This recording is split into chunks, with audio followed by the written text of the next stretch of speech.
സംസ്ഥാനത്ത് മാർച്ച് മാസത്തിലെ സാമൂഹിക സുരക്ഷാ പെൻഷൻ ഇന്നലെ പ്രഖ്യാപിച്ചതിനു പിന്നാലെ ഗുണഭോക്താക്കൾക്ക് വീണ്ടും സന്തോഷ വാർത്ത.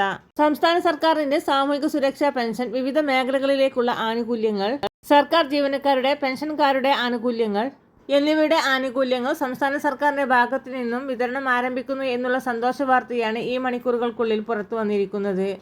പൂർണ്ണമായും സർക്കാർ സഹായത്തോടു കൂടി വിതരണം ചെയ്യുന്ന 47 ലക്ഷത്തോളം വരുന്ന ആളുകൾക്കുള്ള വിവിധ സ്കീമുകളിലായി പെൻഷൻ തുക സ്വീകരിക്കുന്ന ഇന്ദിരാഗാന്ധി ദേശീയ വാർദ്ധക്യകാല പെൻഷനുകൾ, വിധവ പെൻഷനുകൾ, ഭിന്നശേഷി പെൻഷനുകൾ കൈപ്പറ്റുന്ന 7 ലക്ഷത്തോളം വരുന്ന NSCP പെൻഷനുകൾ കൈപ്പറ്റുന്ന ഗുണഭോക്താക്കൾക്കുള്ള, ഇതിനു പുറമെ സർക്കാർ സഹായത്തോടു കൂടി പെൻഷൻ വിതരണം ചെയ്യുന്ന 8 ലക്ഷത്തോളം വരുന്ന ആളുകൾക്കുള്ള വിവിധ ക്ഷേമനിധി ബോർഡുകൾ വഴിയുള്ള പെൻഷനുകൾ എന്നീ ആനുകൂല്യങ്ങൾ കൈപ്പറ്റുന്ന ഗുണഭോക്താക്കൾക്ക് തുക എത്തിച്ചേരും.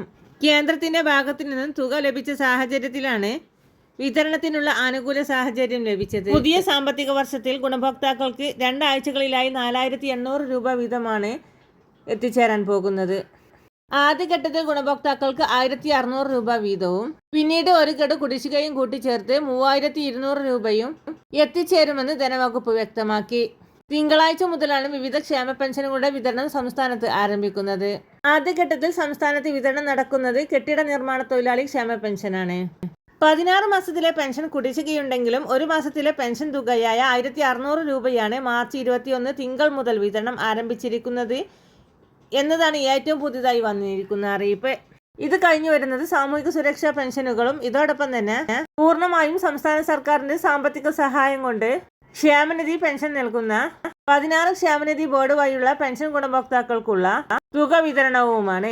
ഇതിനായി ചൊവ്വാഴ്ച സംസ്ഥാന സർക്കാർ റിസർവ് ബാങ്ക് വഴി കടമെടുക്കുന്നത്. ഇതിനായി സഹകരണ ബാങ്കുകളുടെ കൺസോർഷ്യത്തിൽ നിന്നും 1000 കോടി രൂപ വായ്പയെടുക്കുവാനും ശ്രമിക്കുന്നുണ്ട്. മാർച്ച് മാസം മുതൽ ആദ്യഘട്ടമെന്നോണം വ്യാഴാഴ്ച മുതൽ ഗുണഭോക്താക്കൾക്ക് പെൻഷൻ ലഭിച്ചു തുടങ്ങും. 26 ലക്ഷത്തിൽ പരം ആളുകൾക്ക് ബാങ്ക് അക്കൗണ്ടിൽ തുകയെത്തും. മറ്റുള്ളവർക്ക് സഹകരണ സംഘം ജീവനക്കാർ വഴി 8,46,556 പേർക്ക് ദേശീയ പെൻഷൻ പദ്ധതിയിലെ കേന്ദ്ര വിഹിതം കേന്ദ്ര സർക്കാർ ആണ് നൽകേണ്ടത്. ഇതിനാവശ്യമായ 24.31 കോടി രൂപയും സംസ്ഥാനം മുൻകൂർ അടിസ്ഥാനത്തിൽ അനുവദിച്ചിട്ടുണ്ട്.